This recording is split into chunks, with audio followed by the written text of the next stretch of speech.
I'd like to present this thesis. Miguel de Cervantes, Albert Camus, Aldous Huxley, Tolstoy, Voltaire, Shakespeare, Jesus Christ, they all have one thing in common.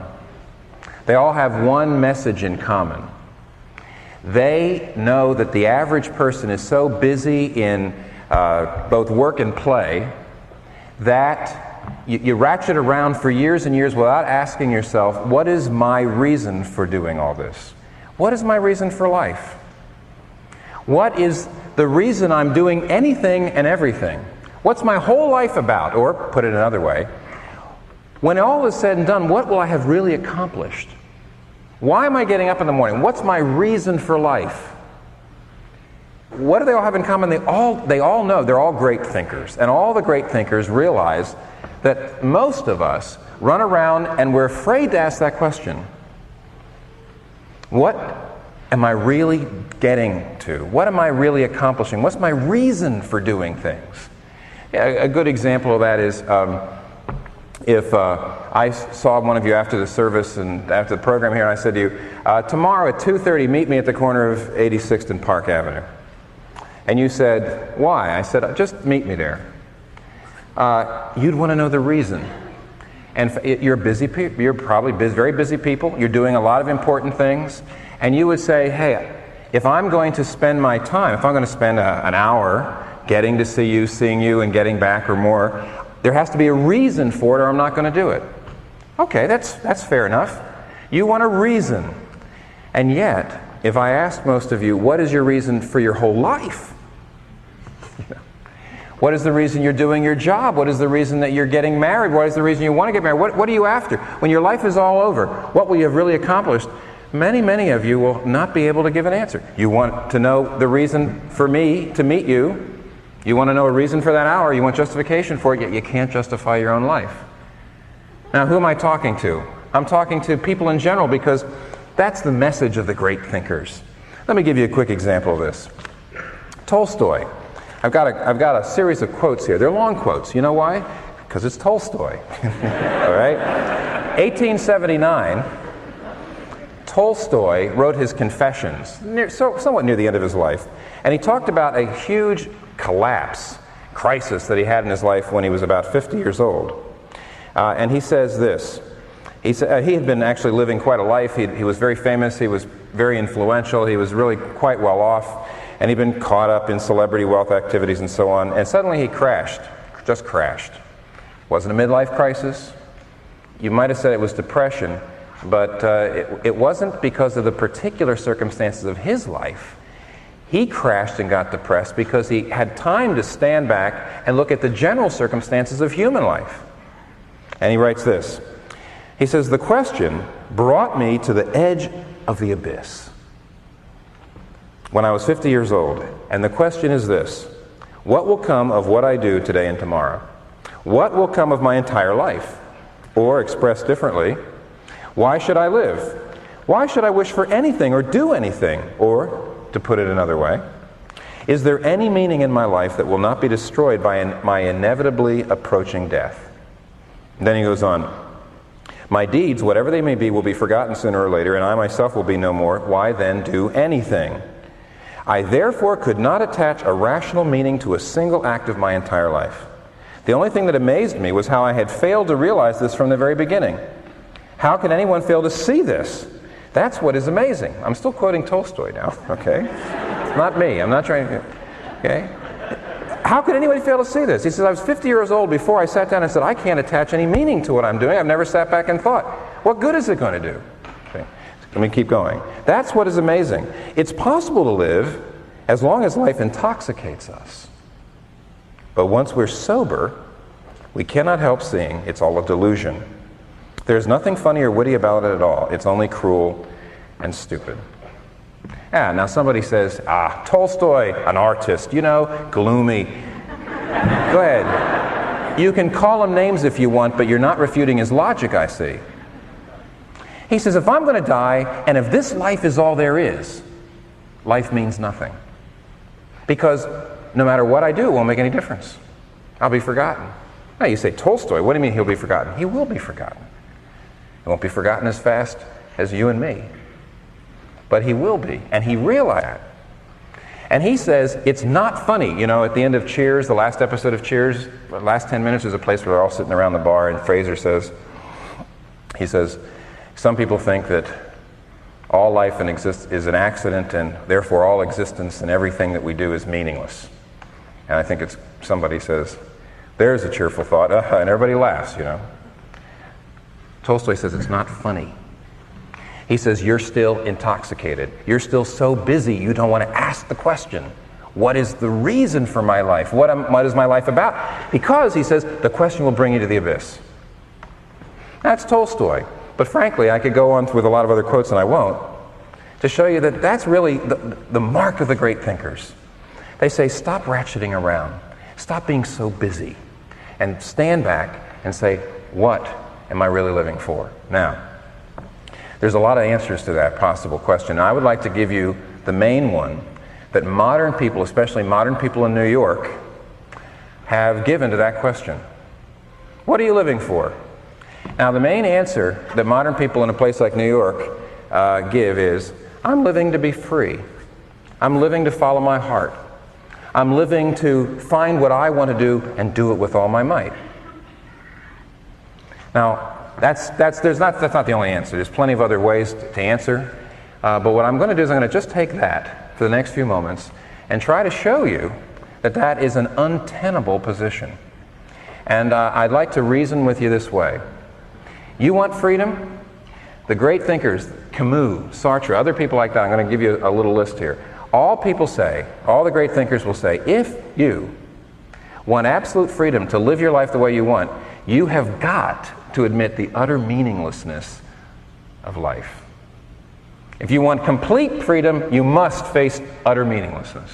That's the first point. Then my second point is going to be, nobody can live that way. Nobody can live that way. To really believe that life is meaningless gets you into convolutions that are emotional, convolutions that are psychological, convolutions that are logical, convolutions that are philosophical, and you can't even live that way. Because life does have meaning, and both freedom and meaning are found in Jesus Christ. That's the argument. Let me push it. First, the average person says, yes, that's what I'm living for. I'm living to be free. I'm living to be free. I can believe in God. I can't believe in God. I don't know what I believe in God, about God, but the one thing I believe in is that I have got to be free. I've got to be free to do what my heart calls me to do. Nobody can do that for me. Nobody can tell me how to live. Now, the person the thinker, I think, who's the most brilliant at analyzing the ramifications of this whole position, this whole idea, is Albert Camus. And a book I had to read when I was a freshman in college was The Myth of Sisyphus. You know, recently we've had a spy scandal, the upper reaches of the CIA. Well, you know, in Greek mythology there was a very, very ancient spy scandal. This has been a problem that's gone on for a long time. Sisyphus was caught giving secrets, celestial secrets, to mortals. And so they caught him. The gods caught him, you see. So this is a problem that's been going on for a long time. And what they did to Sisyphus is something that I think the Justice Department should take notes on. What they did to Sisyphus was incredible. They put him in a position where all day long he had to roll a rock up a huge hill. All day long he'd roll it and roll it and roll it, and just before he got to the top, 10 feet from the top, always, every day, at the end of every day, the rock would full back, no matter what he did, and roll back to the base of the hill, and the next day he had to turn around and start rolling it back up again and go on endlessly and endlessly and endlessly forever. Now, I think if the Justice Department's going to do that, they need to update a little bit. My suggestion is that you chain a person to a personal computer, that you make this spy, in this case, make the man, I guess it's only the man, right? Not the man and the woman. But anyway, you make the man do data entry, data input, all day. And at 10 minutes before quitting time, every day, the computer crashes. And next day you have to do it again. Start with page 1. But the point of the myth and the joke, hell is having to execute a pointless act from which nothing ever comes. Hell is having to execute a pointless act from which nothing ever comes except the need to do it again.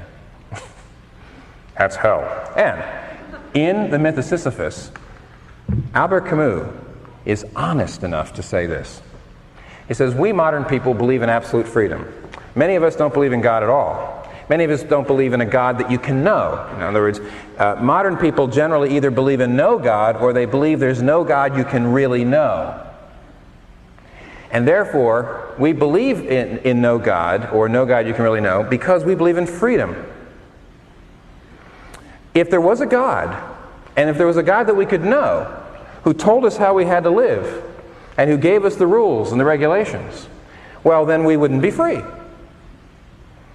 But because we believe in freedom, and because we don't believe in the traditional views of God and so on, because we don't believe in God, we're free.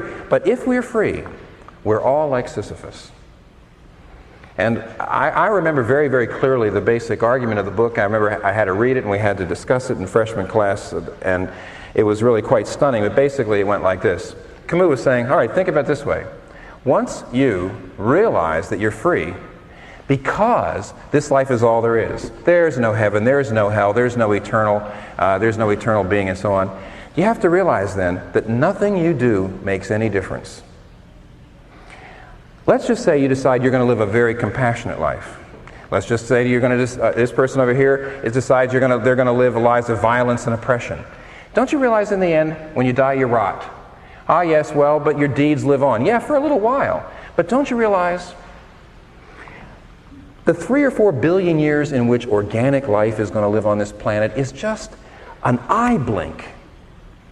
Just a infinitesimal moment in relationship to the oceans of dead time that precede and that come after. In the end, the universe is going to burn up. In the end, nothing is going to make any difference. See, this is what Tolstoy realized.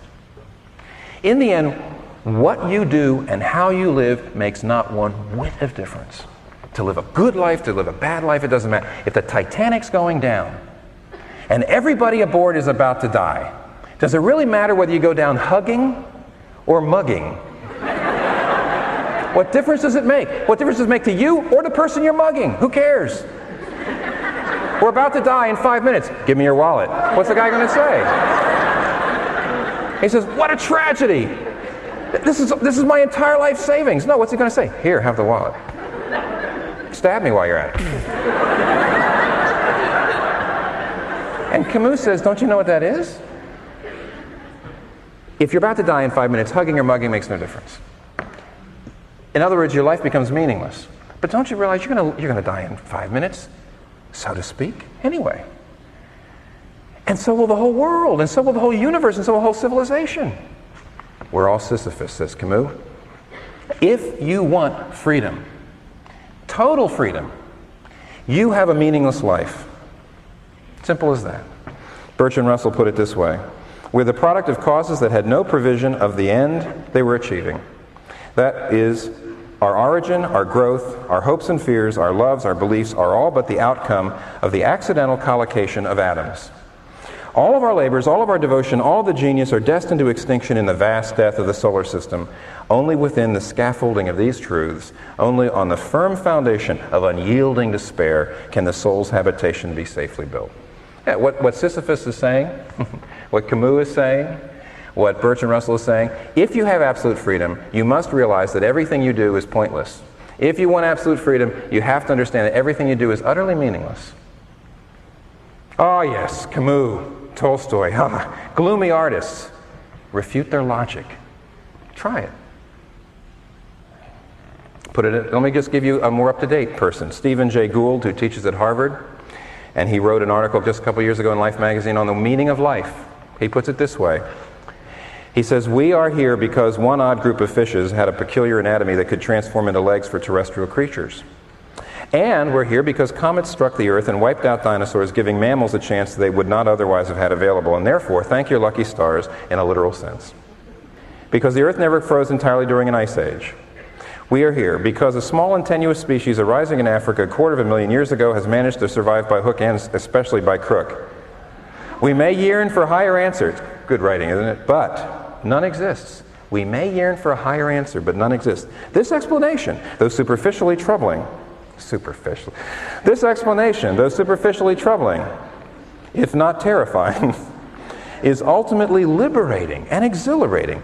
We cannot read the meaning of life passively as in the facts of nature. We must construct the meaning of life ourselves from our own wisdom and ethical sense. There is no other way. See, just like Camus, it's liberating. The only way to be free, the only way to say I can do whatever I want, I am my own master, is to admit everything is meaningless. The trouble is, and let me read one more before I move to the second point. So my first point is, you want freedom? You want to say, well, I don't know if there's a God, or I don't know that there's a God I can know. There's no God that I have to submit myself to and obey. The argument is, you have to admit that everything you do, every statement you make, every action you take, every choice is meaningless and insignificant. Stephen Jay Gould says this is superficially troubling, but liberating, which means I can do whatever the heck I want. But that's dishonest. Just as I make transition to the next point, let me read you a much more honest statement dealing with the same data by the famous author Aldous Huxley. See, Stephen Jay Gould says it sounds terrifically noble, but now listen. Huxley says in his book Ends and Means, he said, I had motives for not wanting the world to have meaning.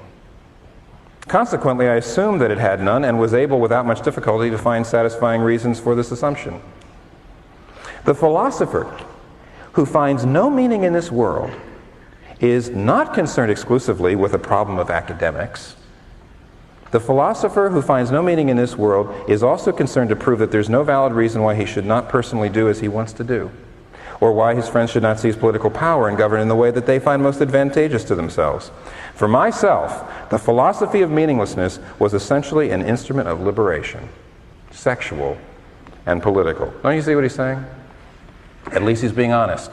We know what we're talking about here. He says, look, you come to urban America, you come to college here, you come to work here, and you say, finally, I can really swing. I'm away from middle America, I can do what I want, you see. You want to be included. This is not a matter of just academics, like he says. He says, you look at the big issues. Is there a God? Is there meaning? Is the Bible true? Is there a revealed way in which I should live? Should I be submitting? And you know, you go to Religion 101, you go to philosophy classes, you read books, and you think, as Huxley says, you're being objective. You're not. No. He says, I wanted to be liberated, therefore I had to adopt the philosophy of meaninglessness. And even Camus admits that. He says, we can't believe in a God. We have to believe in meaninglessness. Otherwise, I wouldn't be free. But let me tell you something else that happens. You know, really what Huxley's saying is, I would rather choose hopelessness because I would rather rule in hell than serve in heaven. I'd rather be Sisyphus than Moses. Now, the first point, you see it? Somebody says, you haven't proved a thing. You haven't proved a thing. I can tell. You're up there trying to make this Christian, religion palatable, and all you've done is made me feel worse about my position. Okay. I feel worse. You've done a little bit of a number on me. I see that now everything is meaningless. All right, but so it is. So what? How do you know that that's just not the case? And I guess the answer would be this. There is no way that you can live on the basis of your worldview. Listen, how are scientific theories justified? How are they proven? It used to be, in days of past, they used to say, well, you prove scientific theories through investigation and observation. Observable phenomenon, that's the way. Well, that's not true. Nobody's ever observed an atom. Nobody's ever observed an electron, a quark. They haven't observed plenty of things that scientific, science has essentially demonstrated things to be the case. Theories that have been proven, justified. The way you justify a scientific theory is you say, does it account for the way things are? And without it, do we find that there's no way to account for the way things are? Camus, Sartre, the people I was just reading, they say, yes, well, life is meaningless. I'm free, life is meaningless, that's just the way it is. There is no way that you can believe what you believe without getting into a collision course with your own self, philosophically, psychologically, emotionally. Let me just show you what I mean. First of all, one of the problems that comes up immediately, Voltaire has an interesting statement about this. Voltaire says, He says, the doctrine of meaninglessness doesn't quite work. He says, I am a puny part of a great whole, yes, but all sentient beings suffer like me, and yet, like me, they also die. However, what is the verdict of and he says, what is the verdict of the vastest mind? He's talking about the universe silence. The book of fate is close to us. Man is a stranger to his own research. He knows not whence he comes, nor whither he goes. Tormented atoms in a bed of mud. Boy, that's a great line. That's what you are. Tormented atoms in a bed of mud, devoured by death, a mockery of fate. But then he says, but you know, all things, all living things suffer like me and also die, but I'm the only one that's bothered by it. He says, we're such a puny part of the universe, and I'm the only one. Why do human beings get so bothered by the idea of meaninglessness? Why do we get so upset about it? You know, I look at my cat. She's a sentient being. She's a very puny part of the whole. Doesn't seem to bother her like it bothers me. We're supposed to be the most informed of the species. It bothers us. Why? Why is it that when I say life is meaningless, there's a part of you, the emotional part, that says, no. But if you want to be absolutely free, the intellectual part of you has to say, yes, I guess that's true. Don't you see already? Intellectually, you're on a collision course with what you know. Life can't be meaningless. There is purpose. Well, you say that you haven't proven it. Let me go a little further. One of the problems is on the basis of the view you've got. You want to be free, you've got to believe everything is meaningless, and yet you can't live that way. Do you realize, for example, this means that nothing is absolutely wrong? If I say, is rape always wrong? Well, yes, you say it's always wrong.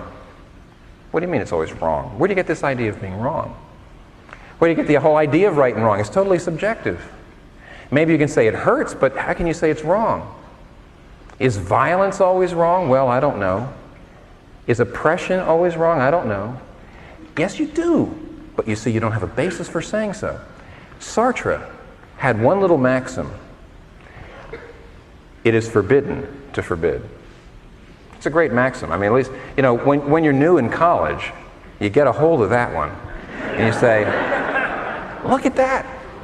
Life is meaningless. We're free. Authentic freedom, you see. Existentialism, right? Existence precedes essence. I can construct who I want to be. I live in absolute authentic freedom. The only thing that's forbidden is to forbid. Wait a minute. You said you can't forbid anything. How can you forbid me to forbid?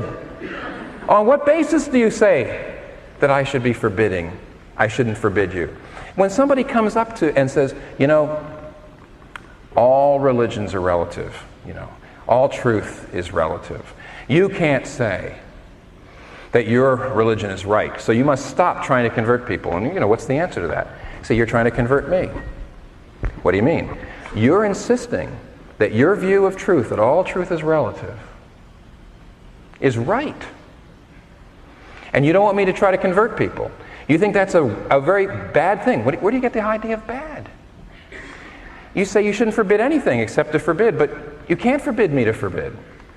You've got no basis on which to go. You're on a collision course with yourself.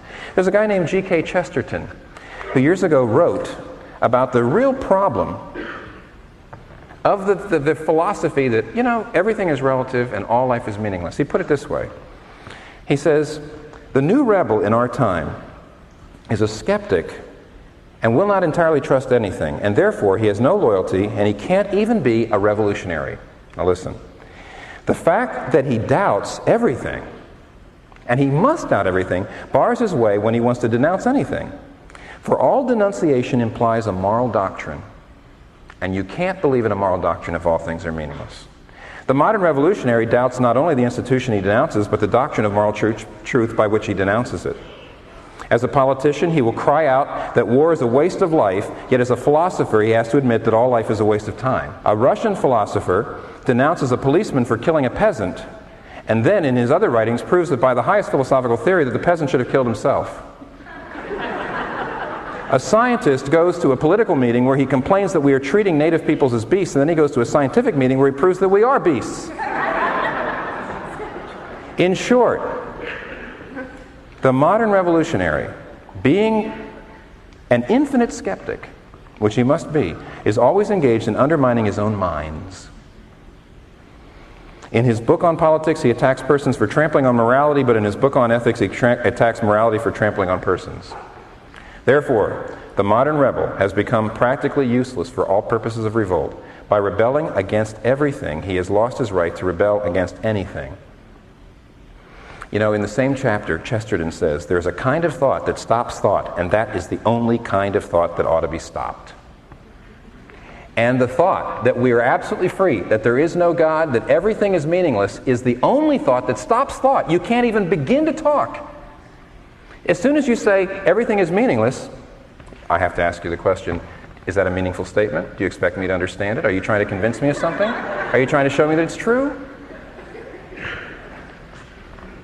C.S. Lewis puts it this way: if there's no answers, if there's no creator, if there's nothing that's really true, when you're in love, you must remember that only a psychopharmacological reaction in your brain is happening. There's no such thing as love. You may enjoy music, but you have to realize that it's only a biological reaction. Beauty and ugliness, cruelty and compassion, totally subjective, not real, all in my brain synapses. And then he says, you may still, believing this, in the lowest sense, have a good time, but just insofar as it becomes a very good time. Just insofar as it ever threatens to push you out from cold and pure sensuality into real warmth and enthusiasm and joy. To that extent, you will be forced to feel the hopeless disharmony between your own emotions and the universe in which you really live. See, the only way to enjoy flowers and love is to not think. You want to be free, and you have got to have a worldview that cannot account for how things are. Don't you see?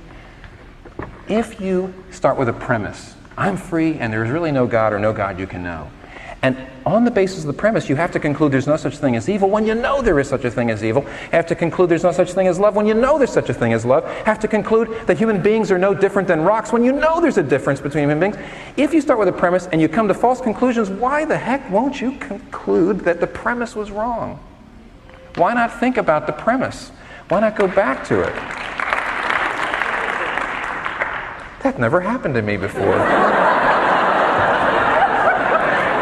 Well, actually, it's never happened to me before in a white church, I must admit, but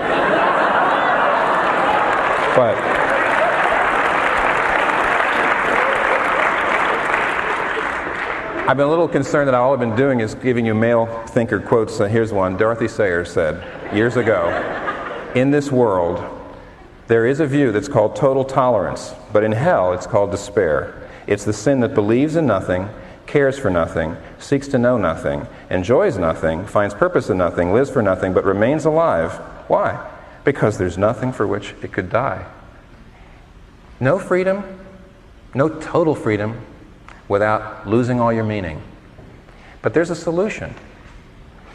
The passage that was read by Bruce just before I came on says, "In the beginning was the Word."